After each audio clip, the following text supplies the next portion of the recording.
जय श्री राम बंधुओं, डिजिटल ज्ञान यात्रा यूट्यूब चैनल में आप सभी का हार्दिक स्वागत है।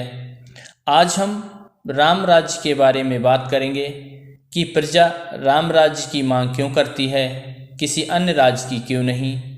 कृष्ण राज्य की कभी मांग नहीं करती, ना ही कभी दशरथ राज्य की मांग करती है।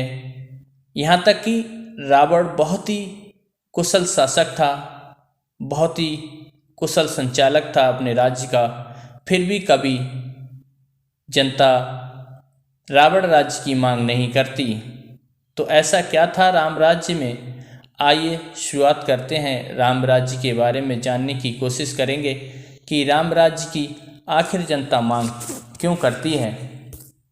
जैसा कि आप सभी जानते हैं कि भगवान राम के द्वारा किया गया शासन राम राज्य के नाम से जाना जाता है।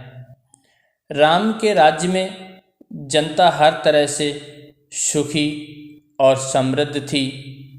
लोक कल्याण की रक्षा के लिए राजा सब कुछ दांव पर लगा देता था।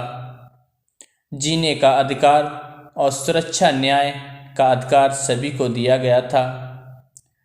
राम राज्य में ऐसी व्यवस्था थी कि सभी वर्ग के लोग सरलतापूर्वक भगवान श्री राम से मिल सकते थे और उनसे बात कर सकते थे, अपने दुख दर्द बांट सकते थे। राम राज्य में तो भाषण की अनुमति मिलने पर ही सभापति सभा को संबोधित करते थे। राजा को बहुत ही अनुशासन पूर्वक अपने राज्य का संचालन करना होता था।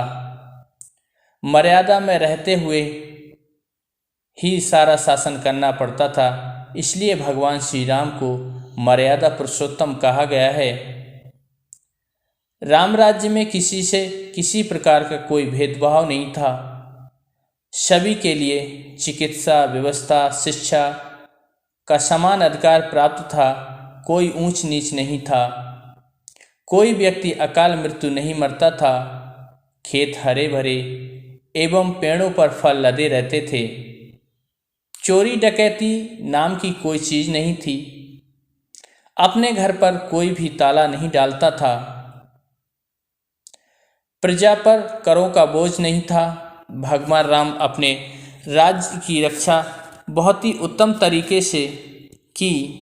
जहाँ का राजा कुशल शासक हो, जैसे अपने राज्य की सीमाओं की रक्षा एवं राज्य की आंतरिक कानून व्यवस्था अच्छे ढंग से चले, जहाँ कोई भी व्यक्ति न्याय से वंचित ना रहे, वह राम राज्य कहा जा सकता है।